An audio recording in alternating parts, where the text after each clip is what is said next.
apresenta audiolivro Pensamento e Vida, obra psicografada por Chico Xavier e ditada pelo Espírito Emmanuel. Pensamento e Vida. Perguntou-nos coração amigo se não possuíamos algum livro no plano espiritual, suscetível de ser adaptado às necessidades da terra. Algumas páginas que falassem ao espírito dos problemas do espírito. Algo leve e rápido que condensasse os princípios superiores que nos orientam a rota. E lembramo-nos, por isso, de singela cartilha falada de que dispomos em nossas tarefas, junto aos companheiros em trânsito para o berço, utilizada em nossas escolas de regeneração entre a morte e o renascimento. Anotações humildes que repontam do cérebro como flores que rebentam do solo, sem pertencerem, no fundo, ao jardim que as recolhe, por nascerem da bondade de Deus que conjuga o sol e a gleba, a fonte e o ar, o adubo e o vento, para nelas instilar a cor e a forma, a beleza e o perfume. Eis aqui, portanto, adaptada quanto possível ao campo do esforço humano, a nossa cartilha simples.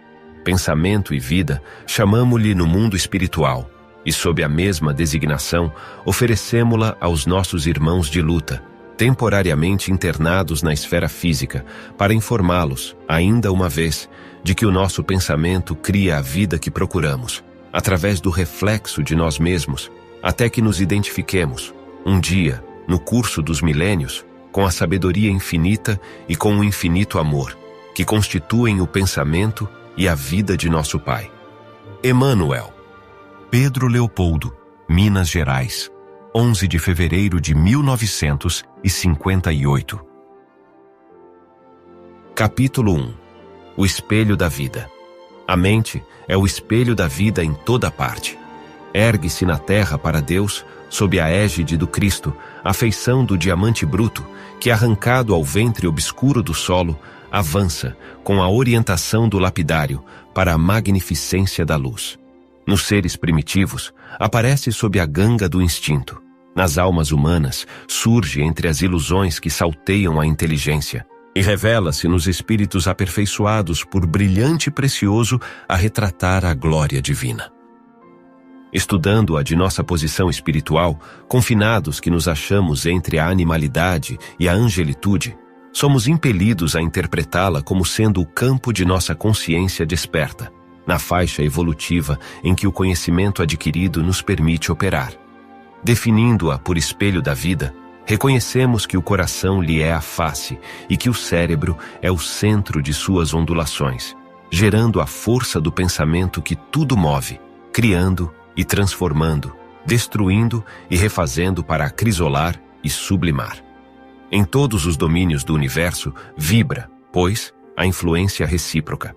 Tudo se desloca e renova sob os princípios de interdependência e repercussão. O reflexo esboça a emotividade. A emotividade plasma a ideia determina a atitude e a palavra que comandam as ações.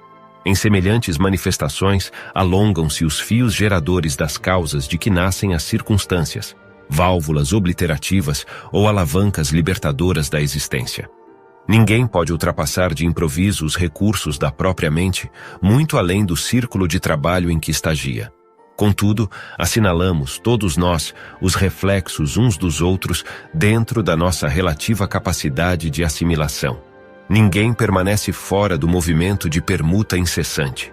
Respiramos no mundo das imagens que projetamos e recebemos. Por elas, estacionamos sob a fascinação dos elementos que provisoriamente nos escravizam e, através delas, incorporamos o influxo renovador dos poderes que nos induzem à purificação e ao progresso. O reflexo mental mora no alicerce da vida. Refletem-se as criaturas, reciprocamente, na criação que reflete os objetivos do Criador. Capítulo 2. Vontade.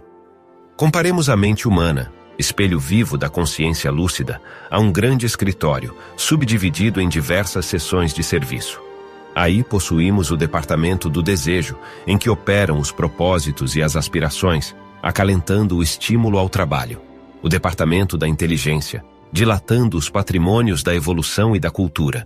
O departamento da imaginação, amealhando as riquezas do ideal e da sensibilidade.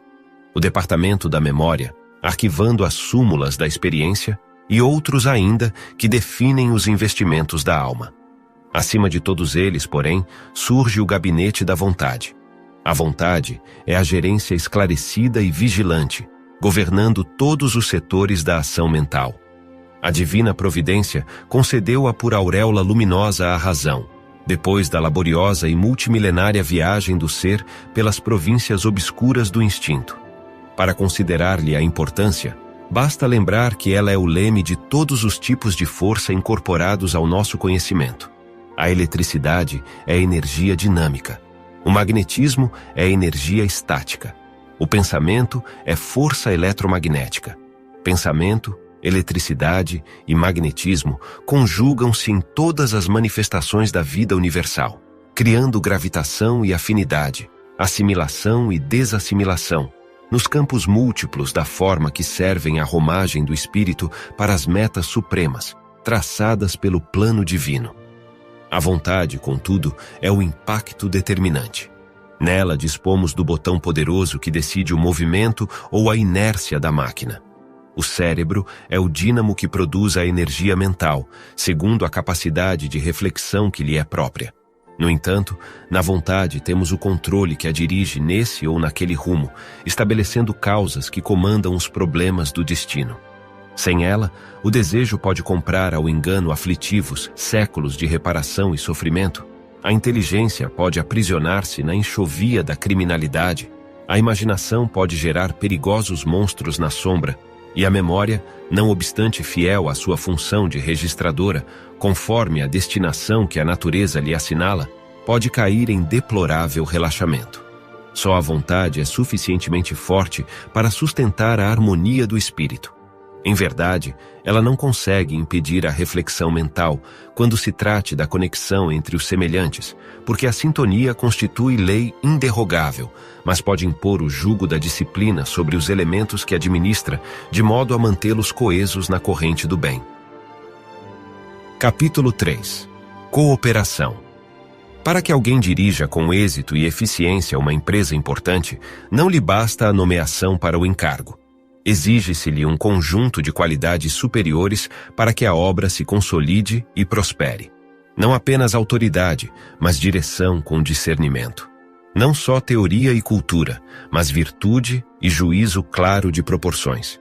Dilatados recursos nas mãos, a serviço de uma cabeça sem rumo, constituem tesouros nos braços da insensatez, assim como a riqueza sem orientação é navio à má troca.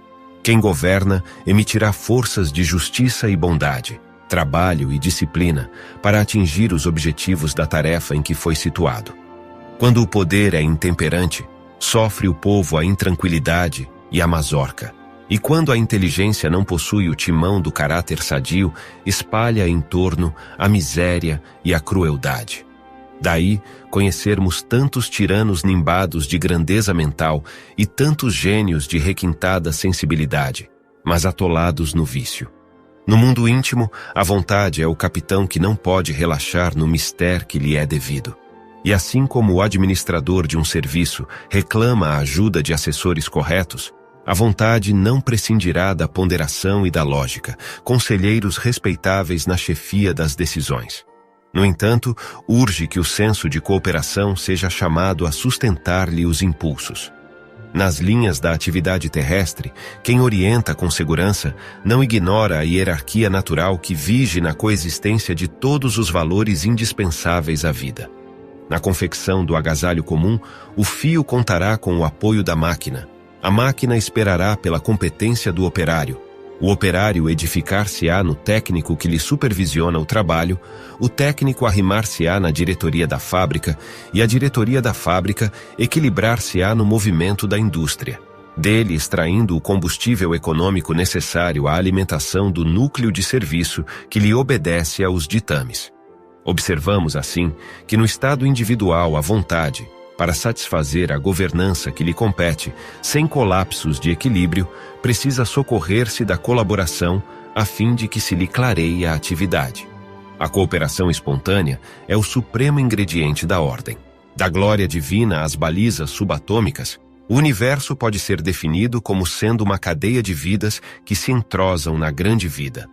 Cooperação significa obediência construtiva aos impositivos da frente e socorro implícito às privações da retaguarda. Quem ajuda é ajudado, encontrando em silêncio a mais segura fórmula de ajuste aos processos da evolução.